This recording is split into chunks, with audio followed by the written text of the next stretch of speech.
घोडं पेंड खाते ना ते केवळ तुझ्या अटींमुळे बरं का. रास कुंभ हवी, नक्षत्र पूर्व भाद्रपदाच हवं. बस मी काही वैरीण नाहीये त्याची, आई आहे मी त्याची.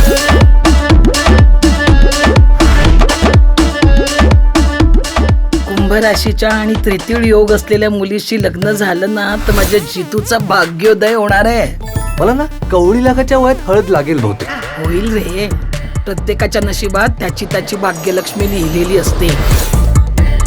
माझ्या अमृताची अट मान्य असेल अशाच घरी माझी मुलगी सून बनून जाणार. माझी अट ही आहे की माझी आणि माझ्या होणाऱ्या सासूची पत्रिका जुळली पाहिजे. भारत आणि पाकिस्तान यांचे नुसते नकाशे बघून सुद्धा जेवढं वितुष्ट जाणवत नाही त्यापेक्षा जास्त वितुष्ट या दोन्ही पत्रिकांमध्ये आहे.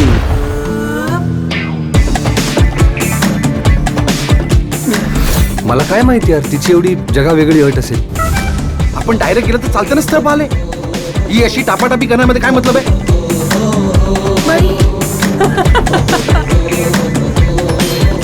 अटींचा डोंगर वैरीने स्वतःच उभा करून ठेवलाय.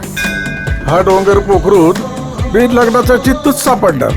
अमृताची अट जरा वेगळी असली तरी विचित्र नाहीये बघ. पुरी अटच गडबड आहे. सासू आणि सुनेची पत्रिका कोण जुळवतं? खऱ्या अर्थानं संसार हा सासू आणि सुनेचाच असतो.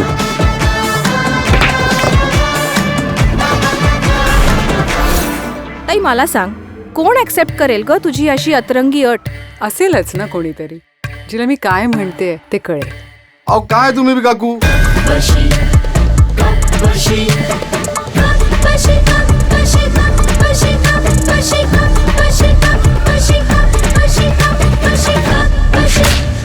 ओ झुरके सगळं संपलंय आता.